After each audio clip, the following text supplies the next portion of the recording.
네,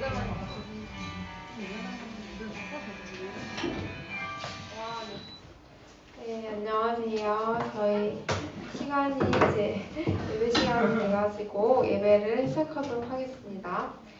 한 주도 잘 지내셨나요? 네. 네, 저희 비도 많이 오고 또 무더운 날씨가 되는 것 같은데 이제 여름으로 가는 것 같아요. 여름 출연에는 저희가 마스크 벗고 모일 수는 없겠지만 또 마스크 벗고 모일 수 있는 날을 기대하면서 그동안 모두가 건강할 수 있기를 소망하면서 저희가 예배 전에 기도드리며 준비하도록 하겠습니다.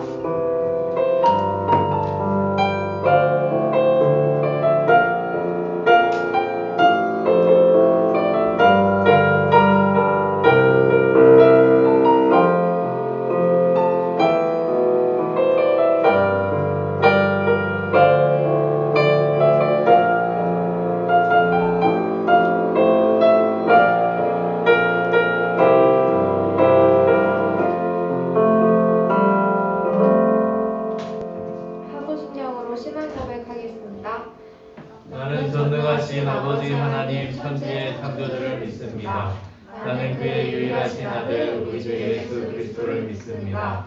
그는 성령으로 잉태되어 동정녀 마리아에게 나시고 본디오 빌라도에게 고난을 받아 십자가에 못 박혀 죽으시고 장사된 뒤 사흘 만에 죽은 자 가운데서 다시 살아나셨으며 하늘에 오르시어 전능하신 아버지 하나님 우편에 앉아 계시다가 거기로부터 살아있는 자와 죽은 자를 심판하러 오십니다.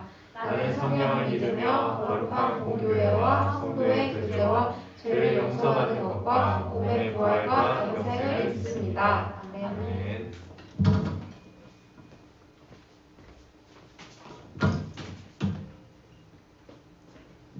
다 같이 주님 내가 주의 장막으로 찬양 시작하겠습니다.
주의 집에서의 하루가 다른 곳의 첫날보다 좋으니 주 사랑 안에 머물며 사랑 노래합니다.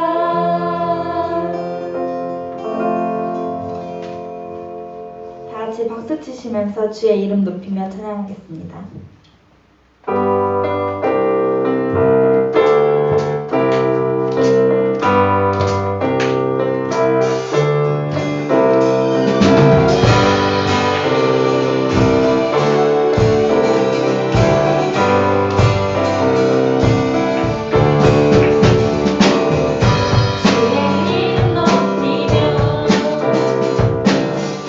주의 찬양하나이다.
믿음으로 나아가는 우리 청년부가 되기 원합니다. 이 기도 제목으로 기도드리시겠습니다.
시티와 청년이 대표 기도 해주시겠습니다.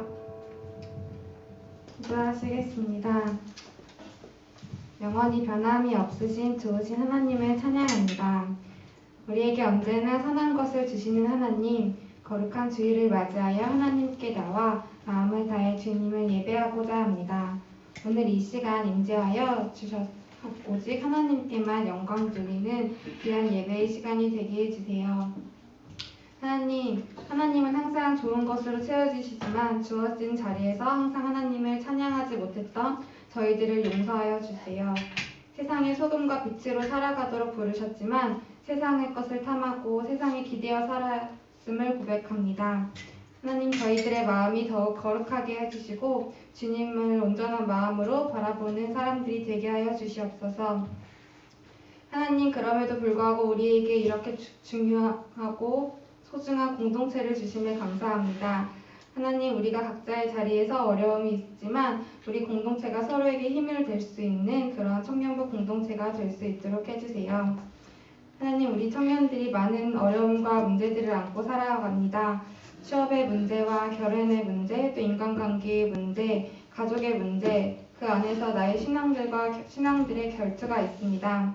하나님, 이러한 문제를 하나님과 함께 해결하면서 우리가 신앙이 더욱 성장하고 하나님과 무엇이든지 함께하며 무엇이든지 이겨내는 우리들이 되게 하여 주세요. 하나님, 이러한 곳에서 하나님과 관계가 더 깊어지고 하나님만 바라보는 우리들이 되기를 소원합니다. 하나님, 우리 나라와 민족을 위해 기도합니다. 우리가 이 나라를 더욱 사랑하게 해주시고 우리가 나라에 대한 올바른 가치관이 세울 수 있도록 해주시고 정치인들에게는 지혜를 주시고 국민을 사랑하는 마음을 주시고 이 청년들의 취업난과 국민들의 경제난이 해결될 수 있도록 지혜를 주세요. 하나님, 지금 코로나로 인하여서 많은 것들이 변화하고 있습니다. 학교와 산업, 문화, 다양한 분야에서 변화되고 있지만 특히 예배가 변화하고 있습니다. 하나님, 우리가 코로나 백신이 하루빨리 원활해지고 치료제가 개발되어서 바이러스로부터 보호되게 하시고 다시 모여서 예배드리며 이 예배의 본질이 변하지 않도록 하나님께서 함께하여 주세요. 하나님, 벌써 6월입니다. 우리가 연초에 세웠던 계획들을 다시 돌아보는 시간이 되게 하시고 우리가 항상 하나님을 사랑하고 이웃을 사랑하는 사명을 다하며 나아가는 청년들이 되게 해주세요. 예수님의 이름으로 기도드립니다.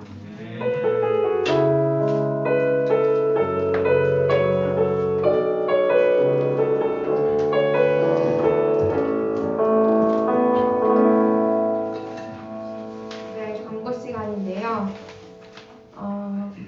저희 특별 광고가 있는데 저희 교회에서 장다은 자매가 있어요. 근데 다음 6월 19일에 결혼을 해가지고 오늘이 마지막인 걸로 알고 있는데 그래서 같이 이렇게 결혼을 축하하면서 또한 마지막 그 송별회 겸 해가지고 저희가 축하를 간단하게 하려고 하는데 케이크 좀 다은이 잠깐 앞에 나와가지고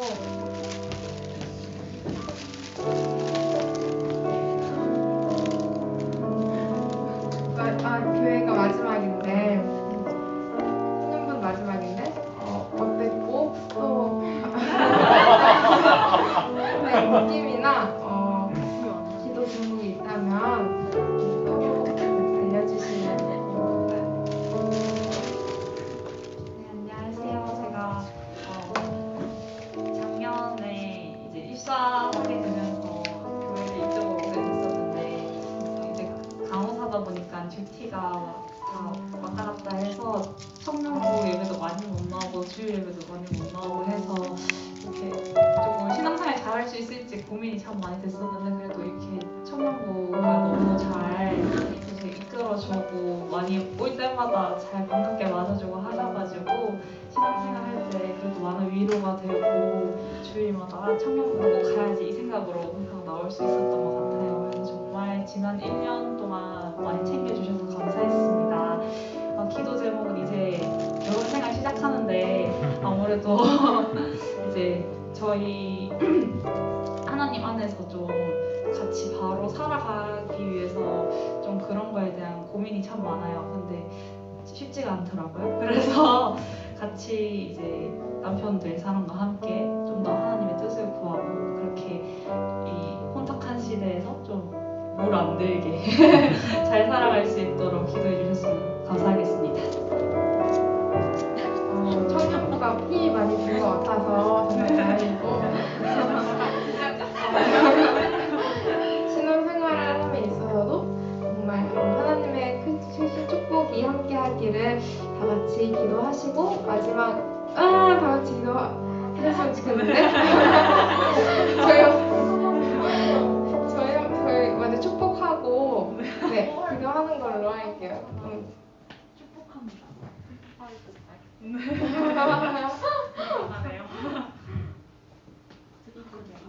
축복송 끝나고 부는 거예요? 그렇게 하면 네. 무슨 찬양입니까? 축복합니다요? 축복합니다. 네.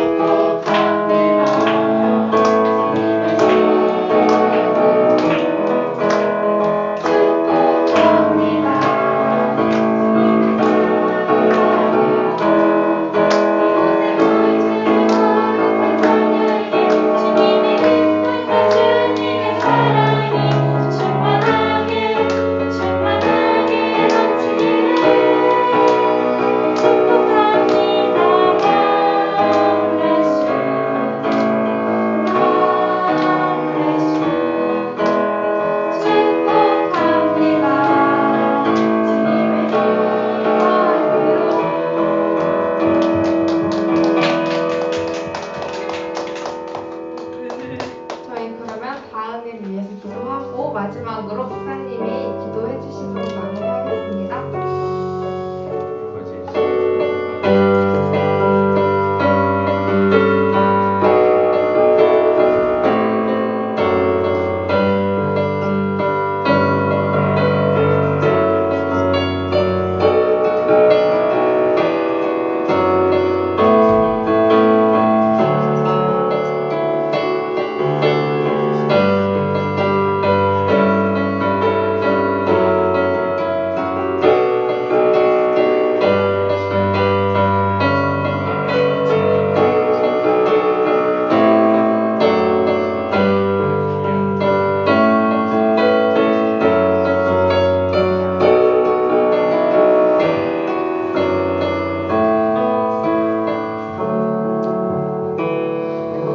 하나님 아버지, 우리 다은이 우리 함께 긴 시간을 함께하지는 못했지만 그 시간 가운데서도 신앙으로서 우리 앞에 우리와 함께 귀한 시간을 나누게 하심에 감사를 드립니다. 이제 6월 19일에 결혼을 앞두고 있습니다. 주님께서 결혼을 준비하는 모든 과정 가운데 은혜로 함께하여 주시옵시고 또 남편과 하나가 되어 가정을 이룰 때에 주님이 축복하여 주셔서 귀하고 아름다운 가정을 세워갈 수 있도록 주님이 그 가정에 주님 통치자가 되어 주시고 또 축복을 넘치도록 부어 주셔서 그 가정을 통하여서 하나님의 사랑과 은혜가 흘러갈 수 있도록 또 많은 사람들에게 귀감이 되는 또 부부와 가정이 되어줄 수 있도록 축복하시고 인도하여 주시옵소서.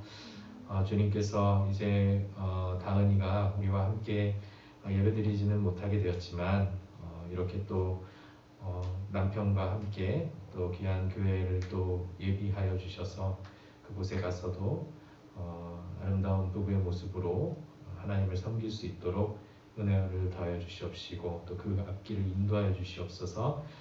감사드리며 예수님의 이름으로 기도드리옵나이다. 아멘.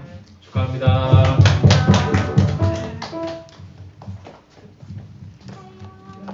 저희 축하하고요. 저희 다음 기도는 박지혜 청년입니다.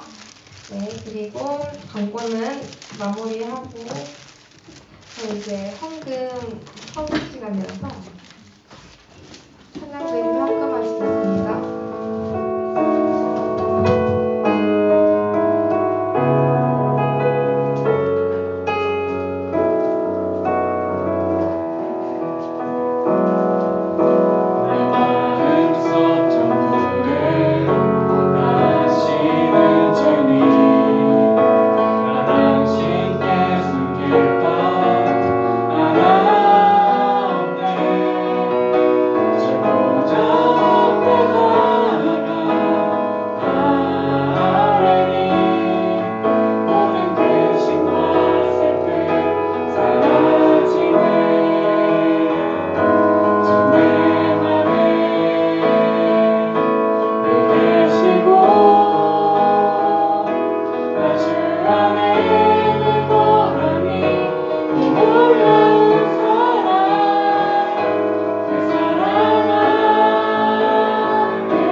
기도하겠습니다. 하나님 아버지, 우리 청년들 예배의 자리로 인도해 주심에 감사드리며 또 나올 때에 주님이 우리의 모든 것의 주인 되시고 근원이 되심을 고백하는 마음으로 예물 드립니다. 주님이 예물이 쓰이는 곳마다 하나님의 은혜와 사랑이 흘러가게 하시고 또 우리 청년들이 이 세상 가운데서 살아갈 때에 경제적인 어려움을 겪지 않도록 주님께서 채워주시며 또 우리 청년들이 어려운 사람들을 도울 수 있는 마음을 갖고 살아갈 수 있는 청년들 될 수 있도록 은혜를 베풀어 주시옵소서. 감사드리며 예수님의 이름으로 기도드리옵나이다. 아멘. 네, 오늘의 성경 말씀은 로마서 1장 24절부터 32절 말씀입니다. 네, 다 찾으시면 1절 교독하시겠습니다. 다 찾으셨나요? 네. 그러면 저부터 먼저 읽겠습니다. 그러므로 하나님께 그들을 마음의 정욕대로 더러움에 내버려 두사 그들의 몸을 서로 욕되게 하게 하셨으니 이는 그들이 하나님의 진리를 거짓 것으로 바꾸어 피조물을 조물주보다 더 경배하고 섬김이라. 주는 곧 영원히 찬송하시리로다. 아멘. 이 때문에 하나님께서 그들을 부끄러운 욕심에 내버려 두셨으니 곧 그들의 여자들로 순리대로 쓸 것을 바꾸어 영리로 쓰며 그와 같이 남자들도 순리대로 여자 쓰기를 버리고 서로 향하여 음욕이 부를 듯하며 남자가 남자와 더불어 부끄러운 일을 행하여 그들의 그릇됨에 상당한 보응을 그들 자신이 받았느니라. 또한 그들이 마음에 하나님 두기를 싫어하매 하나님께서 그들을 그 상실한 마음대로 내버려 두사 합당하지 못한 일을 하게 하셨으니 곧 모든 불의, 추악, 탐욕, 악의가 가득한 자요, 시기, 살인, 분쟁, 사기, 악독이 가득한 자요, 수근수근하는 자요, 비방하는 자요, 하나님께서 미워하시는 자요, 능욕하는 자요, 교만한 자요, 자랑하는 자요, 악을 도모하는 자요, 부모를 거역하는 자요. 우매한 자요, 배약한 자요, 무장한 자요, 무자비한 자라. 네, 다 같이 읽겠습니다. 그들이 이 같은 일을 행하는 자는 사형에 해당한다고 하나님께서 정하심을 알고도 자기들만 행할 뿐 아니라 또한 그들을 행하는 자들을 옳다 하느니라. 정확한 진단이라는 말씀으로 선현희 목사님의 말씀을 읽겠습니다.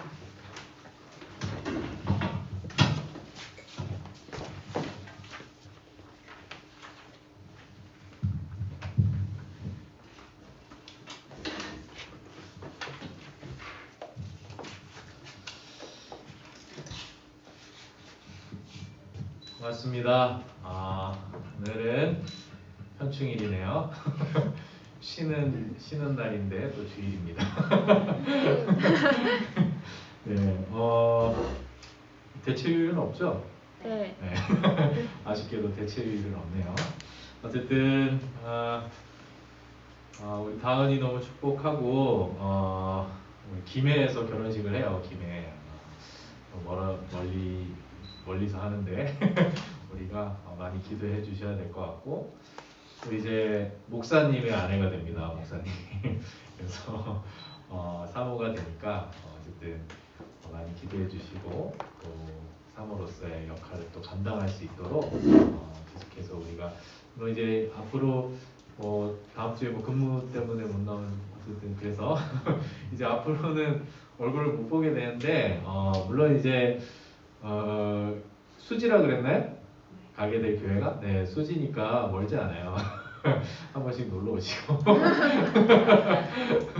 네, 그렇게 우리가 마음적으로도 많이 응원하고 기도하도록 하겠습니다. 아무튼 축하합니다. 네, 오늘은 그 정확한 진단이라는 제목으로 하나님의 말씀, 로마서 말씀을 나눠보도록 하겠습니다. 1장을 못 넘어가네요, 그죠? 3주째 1장을 하고 있는데 어쨌든 오늘도 굉장히 중요한 말씀들이 본문에 나와 있어요. 제 마이크 조금만 더 켜줄래요? 네. 우리가 지난 시간에 우리가 살펴봤던 내용을 잠깐 보면 하나님께서 온 자연 만물 가운데 조금 더 켜주셔도 될 것 같아요. 네, 온 자연 만물 가운데 하나님을 알만한 지식을 새겨 놓았다고 했어요, 그죠? 그것을 네, 하울링 뜨네요. 네, 새겨 놓았다고 해. 네, 조금 더 키워주세요. 네, 조금 더 키워주세요.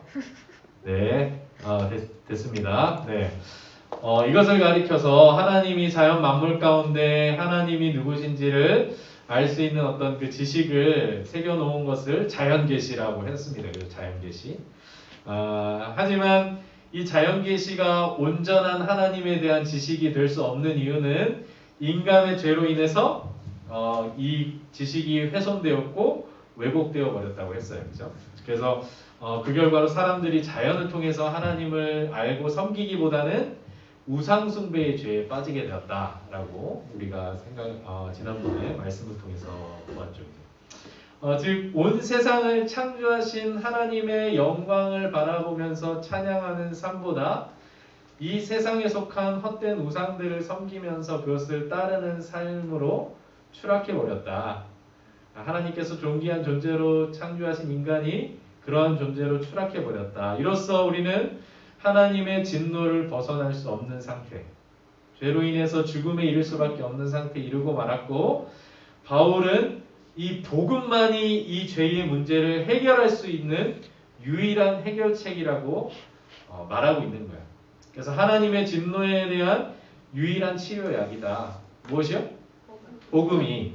지금 이 얘기를 하려고 하고 있는 겁니다. 그래서 1장 18절부터 길게 인간의 죄에 대한 내용들을 살펴보고 있는 거예요. 바울은 계속해서 하나님에 관한 지식을 거슬러 죄와 욕심을 따라 살게 된 우리가 죄와 욕심을 따라 살게 된 그 결과들에 대해서 쭉 18절부터서 진술을 하고 있는 거예요. 그리고 오늘 본문에는 우상 숭배와 더불어서 그 우리가 죄와 욕심을 따라 살게 된 그 결과가 성적인 타락으로 이어졌다라는 것을 언급하고 있는 구절이 오늘 24절과 25절입니다. 우리 24절하고 25절을 다 같이 한번 읽어볼게요. 시작. 그러므로 하나님께서 그들을 마음의 정욕대로 더러움에 내버려 두사 그들의 몸을 서로 욕되게 하게 하셨으니 이는 그들이 하나님의 진리를 거짓 것으로 바꾸어 피조물을 조물주보다 더 경배하고 섬김이라 주는 곧 영원히 찬송할 이시로다. 아멘. 독특하게도 성적인 타락과 우상 숭배를 같은 죄로 보고 있어요. 그죠? 왜 그럴까요? 이 하나님 대신에 다른 그 우상을 섬기는 것도 이 어떤 성적인 타락과 맞물려 있다라고 보는 거예요. 인간의 어떤 욕망과 하나님 외에 다른 것들을 사랑하는 것이기 때문에. 그래서 여기서 우리가 눈여겨볼 단어가 내버려 두셨다라는 말이에요. 굉장히 무서운 말처럼 들려오죠, 그죠? 내버려 두셨다. 하나님께서 죄와 욕심을 쫓아 살려는 자들을 그 마음의 정욕대로 더러움에 내버려 두셨다라고 말하고 있죠. 우리가 예를 들어서 이 내버려 두는 거는 아주 가장 가혹한 징벌 중에 하나예요. 예를 들어서 이 서너 살 정도 먹은 아이가 엄마가 먹고 있는 매운 라면을 자기도 먹으려고 이렇게 달려든다면, 그죠? 이 너무 매운 라면은 자기도 먹으려고 달려들 때 이 정상적인 부모라면 당연히 못 먹게 하겠죠. 계속 이제 못 먹게 하는데 얘가 계속 때를 쓰면서 울면서 막 고집을 부리고 끝까지 라면을 먹겠다라고 하면 한 번쯤 계속 막다가 한 번쯤은 그래 한번 먹어봐라 이러고 한 젓가락 이렇게 먹게 주는 거예요. 그죠? 그냥 이 한 젓가락 먹도록 이렇게 내버려 두는 겁니다. 그렇게 라면을 입에 넣은 아이는 어떻게 될까요? 후회하겠죠. 내가 이걸 왜 달라고 했을까? 어마어마하게 후회를 하게 됩니다. 이렇게 매운 거를 맛있게 먹다 이러면서 자기가 그 고집을 피운 것에 대한 대가를 아주 톡톡히 치르게 되겠죠, 그죠? 물론 이 웬만하면은 부모님들이 못 먹게 하겠지만 정말 이 애가 너무 고집을 부리고 생떼를 피우면 이 가장 특단의 조치로 내리는 게 내버려 두는 거예요. 그냥 내버려 두는 거. 그죠? 그래서 우리가 마트에 가면은 혼자서 바닥에 앉아가지고 울고 있는 애들 있잖아요. 그죠? 특단의 조치를 내려놓은 거예요. 내버려 두는 겁니다. 엄마 아빠 멀리 떨어져 있을 거예요. 그래서 이런 아이들 같은 경우에 이거 내버려 두는 것은 사실 포기하는 게 아니죠. 그죠? 그 부모님이 그 버리고 갈 거 아니잖아요. 그죠? 내버려 둔다는 건 포기라기보다도 훈육에 가까운 거예요. 훈육. 어떤 훈육일까요?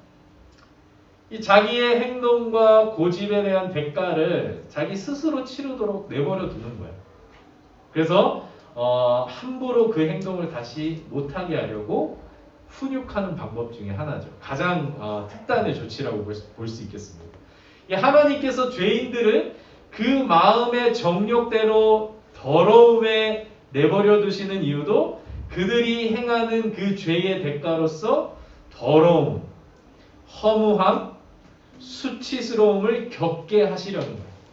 그 죄의 대가, 그 죄의 열매를 겪어보게 하시는 거죠. 그럼으로써 자기의 죄가 얼마나 하나님의 마음을 아프게 하는지, 왜 하나님께서 죄를 짓지 못하게 하시는지에 대해서 깨닫게 하시려는 거예요.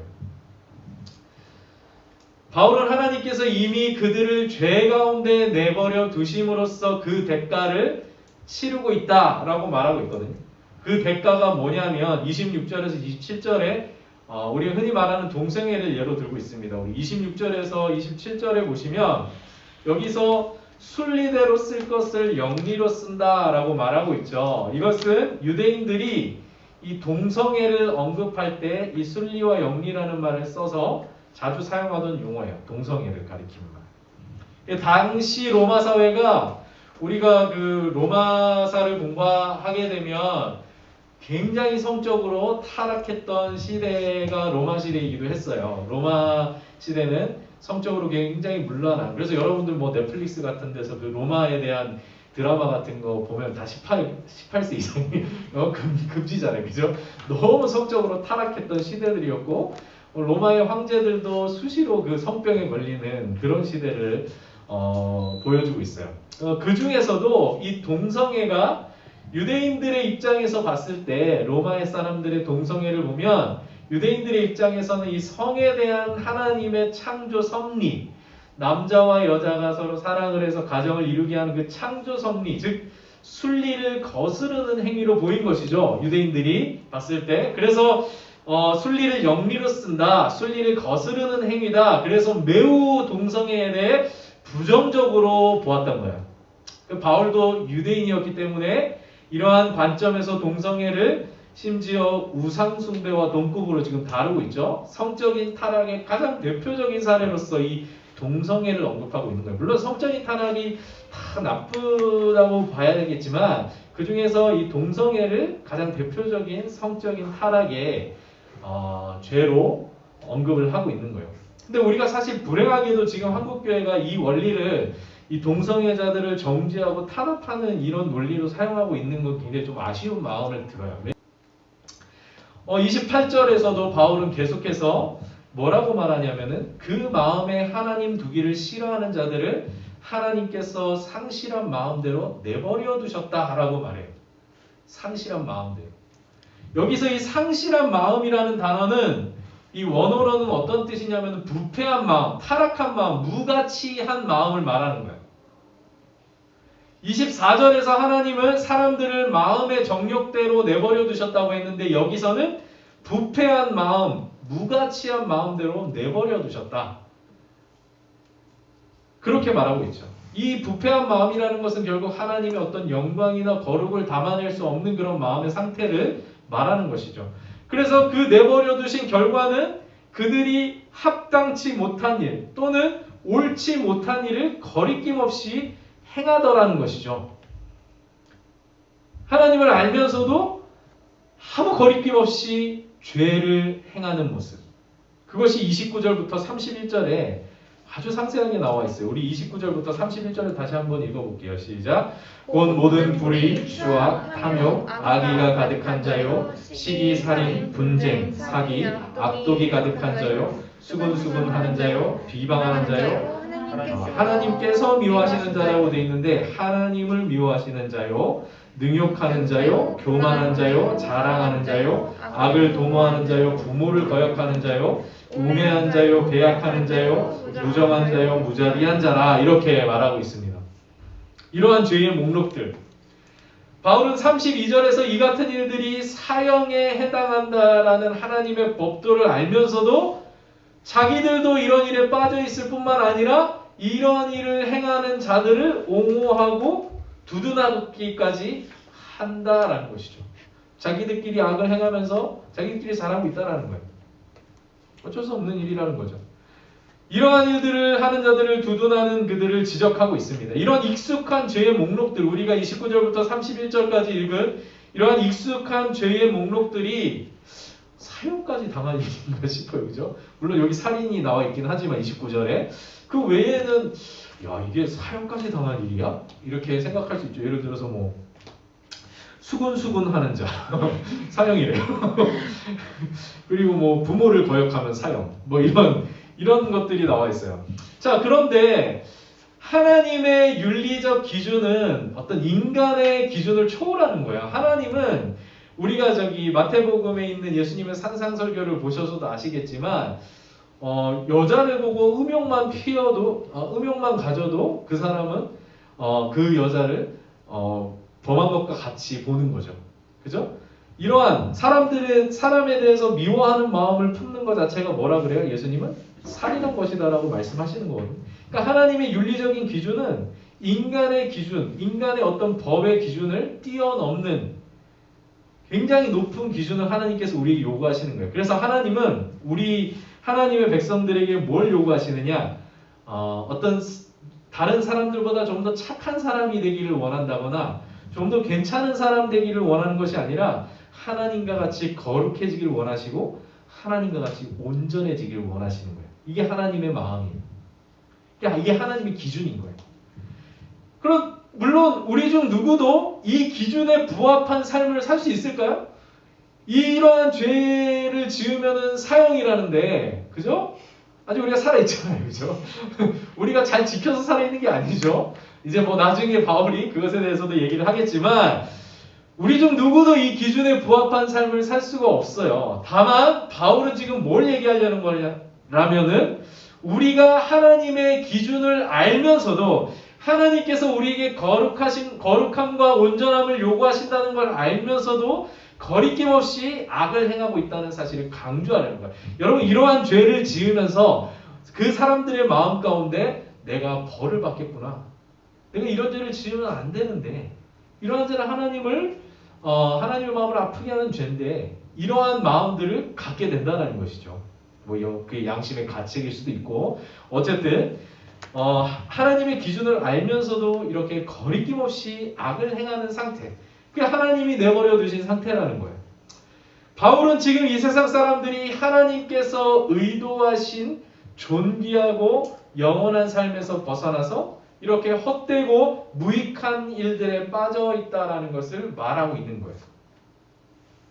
하나님께서 우리의 마음의 정욕과 부패한 마음대로 내버려 두신 결과는 더러움이요, 불의함이고 거리낌 없이 악을 행할 뿐 아니라 그 행위를 두둔하는 모습으로 나타나는 것이죠.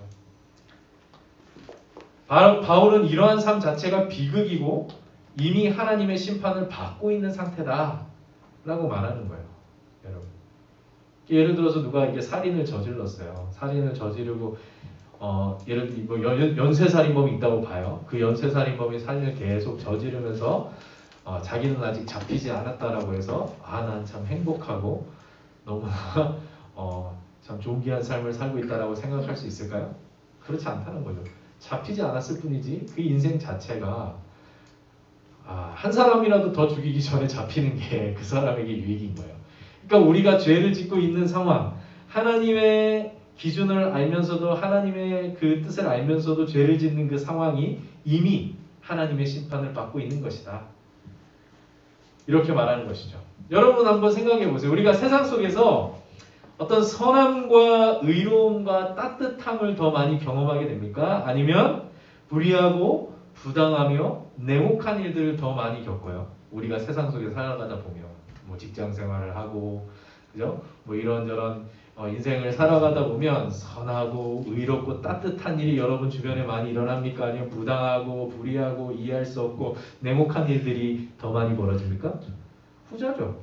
당연히 후자예요. 아마 대부분의 사람이 그렇게 생각할 거예요. 뉴스를 봐도 우리의 일상 속에서도 직장 생활 속에서도 우리는 세상이 참 정의롭고 따뜻하고 그렇게 느낄 때보다는 세상이 참 불의하고 답답하고 냉혹하다라는 것을 아주 많이 느끼게 된다는 거죠. 그래서 29절에서 31절의 목록을 보면서 우리가 막 공감을 하는 거예요. 우리가 사는 세상이 이런 일들이 수시로 벌어지고 있는 세상들이기 때문에 바울은 우리가 지금 이러한 세상 가운데 살아가고 있다는 것을 지금 말하고 있는 우리의 현실을 대변해 주는 거예요. 선을 행하는 것, 죄를 짓는 것, 여러분 뭐가 더 쉬워요? 선을 행하는 게 더 쉬워요? 죄를 짓는 게 더 쉽습니까? 선을 행할 때 여러분들 신경이 더 많이 쓰여요? 죄를 지을 때 여러분들 신경이 더 많이 쓰여요? 선을 행할 때 우리가 더 신경을 쓰게 되고 선을 생각하는 것이 더 어렵다라는 거예요. 그냥 우리는 가만히 놔두면, 혼자 가만히 놔두면 죄를 짓게 돼 있어요. 그래서 우리 스스로도 하나님의 선하심과 거룩하심을 따르는 일보다 자기의 욕심과 죄의 유혹을 따라 사는 게 더 편하다는 것을 느끼게 되는 거예요. 그리고 또 우리의 결단과 진심만으로는 하나님의 뜻에 순종할 수 없다라는 것도 우리가 신앙생활하면서 많이 경험하게 됩니다. 여러분 한번 생각해 보세요. 여러분들이 지금까지 뭐 신앙생활을 뭐 1년 한 사람, 뭐 10년 넘게 한 사람 뭐 다 있겠지만, 그죠? 한 번이라도 주일날 나오면서 내가 이번 주일에는 정말 하나님 앞에 부끄러움 없이 정말 하나님 보시기에 아름다운 삶을 살았어라고 마음을 가지고 나온 적이 있어요? 여러분들이 그 수많은 예배를 드렸지만 그런 경우가 거의 없다라는 거죠. 항상 하나님 앞에 죄인의 마음으로 나온다라는 거예요. 바울은 이와 같은 세상의 불의함과 우리의 무능함이 죄에서 비롯된 문제다라고 말하고 있는 거예요. 죄의 문제라는 거예요. 우리가 더 범위를 넓혀보면 우리가 여러 나라에서 일어나는 전쟁과 가난과 환경 문제와 또 사회의 여러 가지 갈등들이 끊이지 않는 것을 보게 되죠. 이번에 우리나라에서 그 환경에 관련된 회의, 그 국제회의도 했었잖아요. 그죠? 몰라요. 피포지라고 몰라요? 우리가 탄소 중립을 선언하고 이제 지구 온난화를 막기 위해서 여러 나라들이 모여서 회의를 할 정도로 우리가 지금 환경 문제, 전쟁과 가난에 관한 문제, 우리 주변에 미얀마나 뭐 이스라엘과 팔레스타인을 보면은 지금 전쟁을 벌이고 무고한 사람이 미사일에 죽고 뭐 이런 모습들 우리가 보잖아요. 힘이 센 나라는 힘이 약한 나라를 괴롭히고 권력을 가진 자들은 또 돈을 가진 자들은 연약한 자들, 못 가진 자들을 괴롭히고 이런 일들이 자행되는 것. 이처럼 우리가 폭력과 권력으로 물질로 사람의 생명과 인권을 무참히 짓밟는 그런 모습들을 우리가 보면서 참 인간의 불의함과 비열함 앞에서도 이런 걸 느끼게 되는 거죠. 성경은 그것이 죄의 결과라고 말하는 거예요. 인간에게 죄가 있기 때문이에요. 이처럼 성경은 이 세상의 모든 문제와 갈등의 원인을 인간이 하나님에 대한 지식을 거부하고 죄와 욕심을 따라 살아가게 된 결과라고 진단하고 있는 거예요. 여러분, 정확한 진단이 있어야만 정확한 치료를 할 수 있을 거 아니에요. 그죠? 그렇잖아요. 우리가 코로나 진단도 받지만 이 코로나라는 걸 정확하게 진단을 해줘야 치료를 해줄 수 있는데 코로나 걸렸는데도 감기라고 진단을 해버리면 어떻게 되겠어요? 마찬가지로 예를 들어 뭐 맹장이 터졌는데 맹장이 터졌으면 빨리 이제 수술을 해야 될 거 아니에요. 근데 수술을 하지 않고 그냥 해열제, 진통제만 주고 집에 가서 물 많이 마셔라 이러라고 해서 문제가 해결됩니까? 빨리 수술을 해야 된다라는 것이죠. 정확한 진단이 중요한 거예요. 그래야만 정확한 치료를 할 수 있어요. 바울은 우리가 경험하는 세상의 모든 문제들과 고통의 원인이 우리 죄에 있다라고 진단을 내리고 있는 거예요. 이 진단은 죄에 대한 유일한 치료책이 복음이라는 것을 말하려고 하는 거예요. 정확한 진단과 그에 따른 치료책. 복음만이 인류의 죄에 대한 유일한 치료책이고 교회만이 이 복음이 선포되는 자리이고 그리스도인만이 이 복음의 가르침을 따라 살아가는 하나님의 백성이라는 것을 말하려고 하는 거예요. 우리에게 복음이 필요한 이유는 우리 스스로 이 죄의 문제를 해결할 수 없다는 그 사실 때문이에요.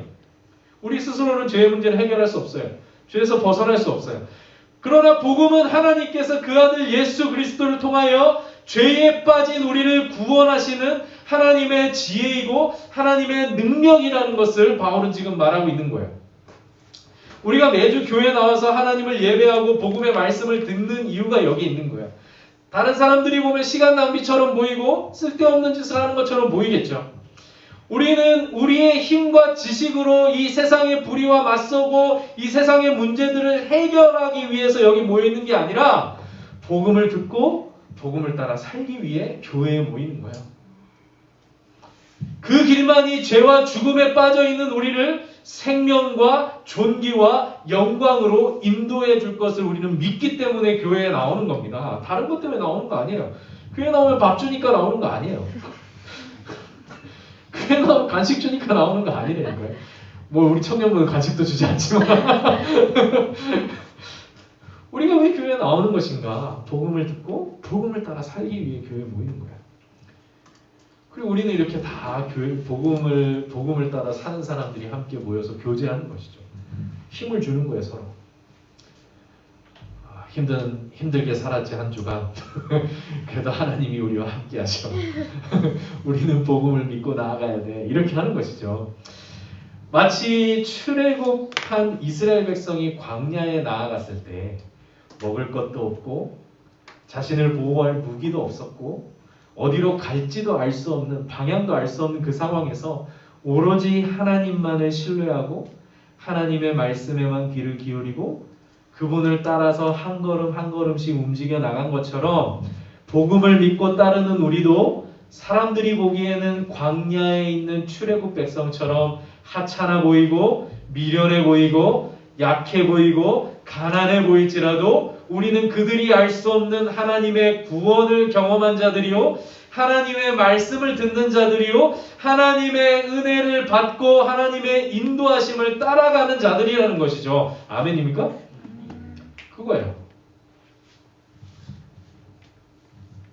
그 사람들은 이해할 수 없죠. 주일날 참 귀한 시간에 소파에 누워서 과자 먹으면서 TV 볼 수 있는 그러한 시간에 나와서 졸면서 끝까지 하나님의 말씀을 듣고 돈까지 내고 끝까지 예배에 참석하는 그 모습을 보면서 왜 저렇게 낭비할까? 왜 저렇게 힘들게 교회를 다닐까 생각하는 거예요. 바울은 고린도전서 1장 18절에서 복음을 따르는 자들을 향해 이렇게 선언합니다. 십자가의 도가 멸망하는 자들에게는 미련한 것이요 구원을 받는 우리에게는 하나님의 능력이라. 복음을 알지 못하는 자들, 하나님의 구원을 경험하지 못한 자들에게 예수 그리스도의 십자가는 미련한 것이지만 복음을 통해 하나님의 구원을 경험한 우리에게는 십자가의 도는 하나님의 능력인 거예요. 홍해를 가르시고 이스라엘 백성들을 출애굽시키신 하나님의 구원의 능력을 본 자들은 하나님의 말씀에 귀를 기울이는 거예요. 하나님을 따라가는 그 시간들이 아깝지 않은 거예요. 오늘 우리는 이 말씀을 통해 복음이 우리에게 알려주는 정확한 진단과 정확한 치료법을 배워야 하는 거예요. 그것은 바로 우리의 죄에 관한 것이고 그 죄의 문제를 해결하시는 하나님의 능력에 관한 말씀이에요. 이 말씀을 붙들고 그 아들 예수 그리스도를 통하여 우리를 죄로 인한 허무와 더러움과 수치와 멸망에서 건져내어 하나님의 참된 거룩과 존귀와 영광으로 우리를 이끄시는 하나님의 그 능력과 지혜를 따라 살아가시는 청년들이 되시길 바라겠습니다. 우리 함께 찬양할 때 지난 주일날 우리가 함께 했던 찬양인데요. 내게 봄과 같아서 함께 찬양하겠습니다.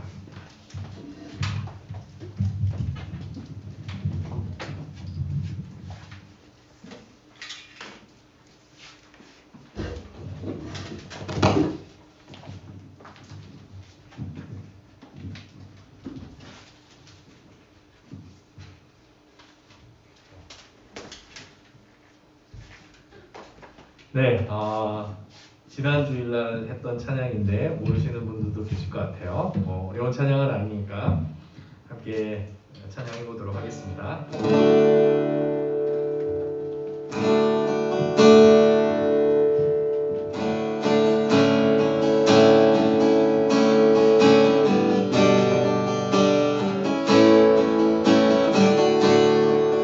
삶의 막막한 가운데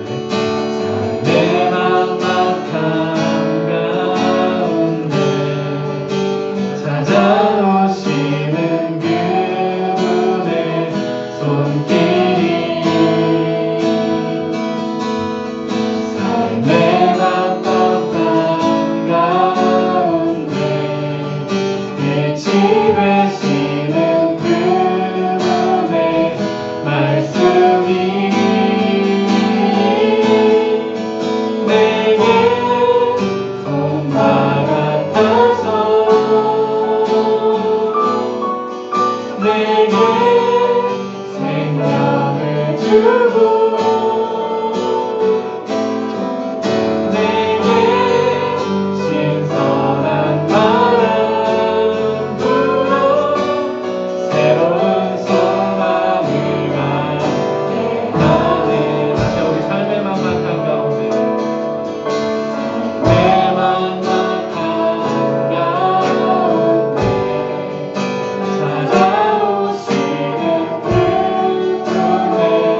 우리의 무능함과 우리의 답답함과 우리의 막막함, 이 모든 것의 문제의 근원은 죄의 문제라는 것을 성경 우리에게 말하고 있습니다.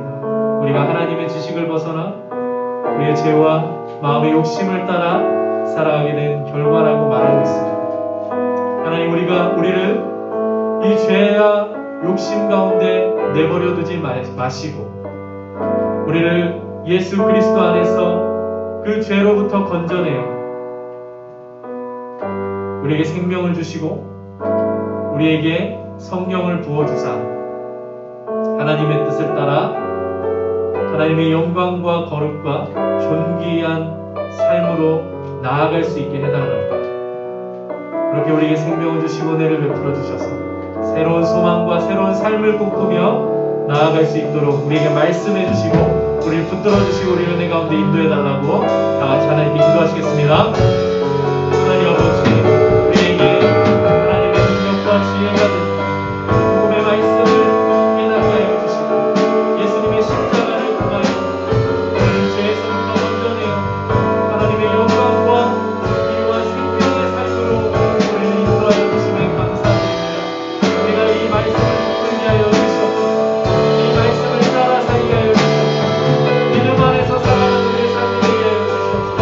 하나님을 예배하고 하나님의 말씀을 들으며 하나님의 말씀을 따라 순종하며 사는 삶이 낭비가 아니라 아버지와 정말 쓸데없는 짓이 아니라 너무한 일들이 아니라 그것이야말로 가장 가치 있고 존귀한 일이며 가장 하나님께서 기뻐하시는 일임을 우리가 깨닫기를 원합니다. 아버지, 주의 백성들처럼 우리가 아무 힘도 없고 아무 지혜도 없고 연약함과 아버지 정말 영으로 살아왔지만 하나님이 우리와 함께하여 주시고 우리 주 예수 그리스도 안에서 우리를 새롭게 하여 주시고 예수님의 그 십자가를 붙들고 나아갈 때 우리의 생명과 우리의 진노함을 부어주시고 아버지, 우리가 하나님의 쫓아서 영광스러운 삶으로 존귀한 인생으로 나아갈 때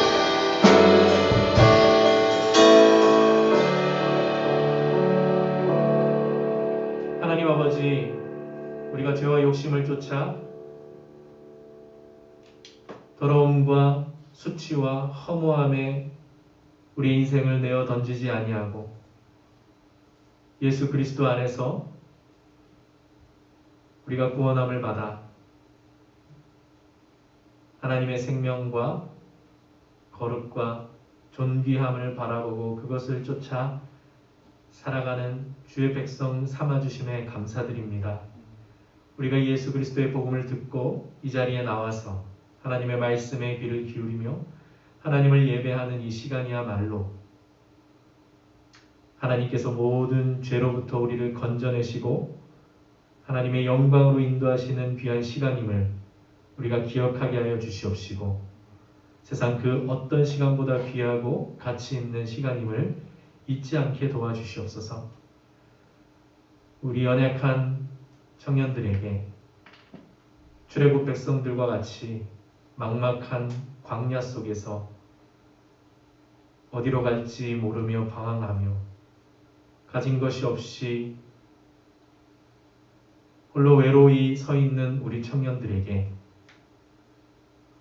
복음으로 위로하여 주시옵시고 그들의 길을 인도하여 주시옵시며 그들의 삶 가운데 늘 하나님이 함께하여 주셔서 항상 귀한 말씀으로 하나님의 은혜로 그들의 발걸음을 한 걸음씩 인도하여 주시옵소서. 한 주간의 삶도 주님께 맡기며 예수님의 이름으로 기도드리옵나이다. 아멘. 지금은 우리 주 예수 그리스도의 은혜와 하나님의 사랑과 성령의 위로 교통 충만하심이 복음으로 말미암아 새로운 삶의 소망을 가지고 이 세상 가운데서 하나님의 존귀와 영광을 향해 믿음으로 발걸음을 옮기기를 원하는 우리 모든 청년들의 삶 위에 이제부터 영원토록 함께 있을지어다. 아멘. 수고하셨습니다.